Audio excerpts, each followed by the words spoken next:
حیدرآباد کی ایک خاتون تھی جو بطور عبرت پیش کر رہا ہوں یہ واقعہ.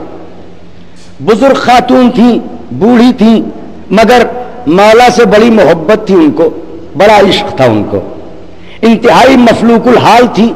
کسی گھر میں انہوں نے کام کاج کے لیے اپنے کو آمادہ کیا اور ان کی ایک تنخواہ مقرر ہو گئی, ایک تنخواہ ان کی مقرر ہو گئی.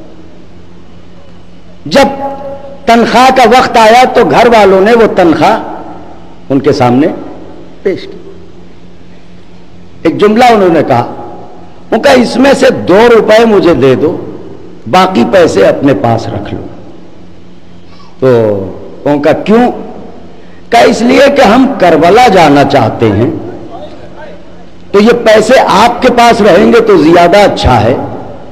آپ اکٹھا کرتی رہیے, جب ہو جائیں گے اتنے تو ہمیں بتا دیجئے گا, ہم کربلا چلے جائیں گے.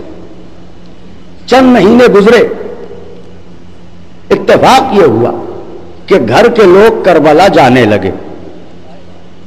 تو انہوں نے یہ کہا کہ بیوی میں کربلا جا رہا ہوں, میرے گھر کے لوگ بھی جا رہے ہیں, لہذا اب یہ گھر آپ کے سپرد ہے.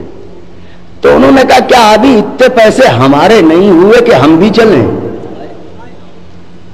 تو اب وہ دل نہیں توڑنا چاہتے تھے. انہوں نے کہا کہ نہیں آپ بھی چلیے گا, لیکن ابھی ہم جا رہے ہیں, ہمیں ذرا ویزے کا کام کرنا ہے اور دوسرے معاملات ہیں, ہم پلٹ کے آئیں گے پھر آپ کو لے چلیں گے. یہ لوگ رخصت ہو کے گئے اور جب وہاں پہ پہنچے تو کئی دن گزر گئے. ظاہر ہے کہ وہ پلٹ کے نہیں آئے, تو یہ سمجھ گئی کہ یہ ہم سے بہانہ کر رہے تھے, یہ چلے گئے کربلا. تو یہ باہر نکلی, آنگن میں آئیں, وہیں سے کربلا کا رخ کر کے انہوں نے کہا مولا کیا غریبوں کے لیے کربلا نہیں ہے؟ میرے پاس پیسے ہوتے تو میں آ جاتی مولا, پیسے نہیں ہے تو اب تڑپ کے مر جاؤں گی, کیا کروں؟ یہ کہہ کے پلٹ رہی تھی کہ کانوں میں گھوڑے کے ٹاپوں کی آواز آئی.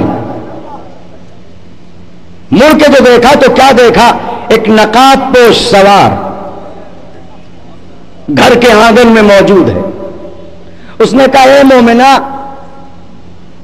جس بارگاہ میں تو جانے کی تمنا رکھتی ہے وہاں نیت دیکھی جاتی ہے, پیسہ نہیں دیکھا جاتا.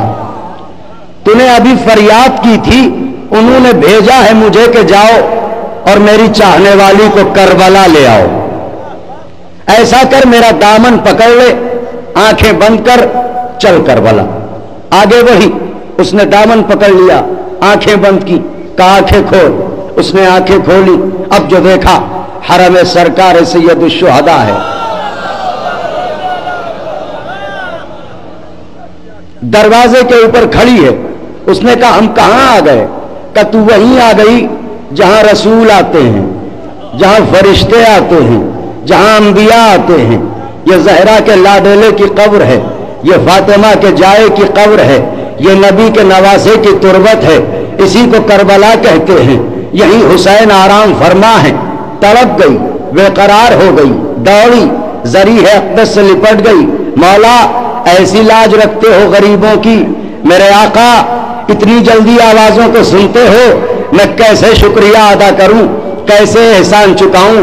تو پرسالو میرے آقا, اپنے اکبر کا پرسالو, اپنے عباس کا پرسالو, اپنے انصار کا پرسالو. روتی رہی, بلکتی رہی, بے قرار رہی. کافی دیر کے بعد حضرت سے اجازت لے کے ذریح اقدس سے نکلی, آ گئی صحن مقدس میں. جب صحن میں پہنچی تو دیکھا ایک بزرگوار نورانی چہرے کے بیٹھے ہوئے, ان کے ہاتھ میں ایک رجسٹر ہے. اس رجسٹر میں وہ کچھ لکھتے جا رہے ہیں, لکھتے جا رہے ہیں, لکھتے جا رہے ہیں. یہ بزرگ خاتون ان کے قریب گئیں اور پوچھا کیا لکھ رہے ہو بھیا؟ انہوں نے سر اٹھا کے دیکھا, کاصل میں پوری دنیا میں جو بھی کہیں بھی حسین کے نام پر کچھ بھی پیسے خرچ کرتا ہے یہاں وہ لکھا جاتا ہے. ہائے ہائے ہائے, ہماری ڈیوٹی حسین ابن علی کی طرف سے ہے, ہم اس کو اس میں لکھتے ہیں کہ کس نے کہاں سچے دل سے حسین کے نام پر کیا خرچ کیا, کیا قربانی دی. اس نے تڑپ کے کہا تو اس میں تو جو زیادہ پیسے دیتے ہوں گے ان کے نام لکھے ہوں گے, ہمارا نام تو ہوگا نہیں. انہوں نے دیکھا اور کہا کہاں سے آئی ہے؟ کہا حیدرآباد، ہندوستان۔ انہوں نے فوراً ہی حیدرآباد کا حصہ کھولا، چیپٹر کھولا، دیکھا اور اس کی طرف دیکھا، کہا تیرا یہ نام تو نہیں ہے، تیرا یہ نام تو نہیں ہے؟ کہاں یہی نام ہے؟ کہا ہر مہینے 2 روپے تو حسین کے نام پر غلے میں ڈالتی ہے۔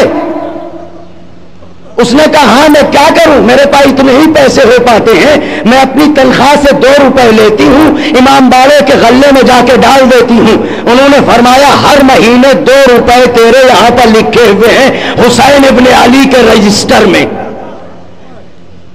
اس سے بڑی بات اور کیا ہو سکتی ہے کہ ہم سچے دل سے 1 پیسہ بھی حضرت کے لیے خرچ کریں اور حضرت کی سرکار میں اس کی حاضری موجود ہو، اس سے بڑی بات ہمارے اور آپ کے لیے کیا ہو سکتی ہے؟ تو آئیے اس جشن کے تصدق میں ہم دعا مانگتے ہیں کہ پروردگار ہمیں توفیق بھی دے اور ہمیں حوصلہ بھی دے اور ہمیں موقع بھی دے کہ ہم آل محمد علیہ السلام کے ذکر کے کاموں میں بڑھ چڑھ کے حصہ لیتے رہیں اور بڑھ چڑھ کے خدمت کرتے رہیں۔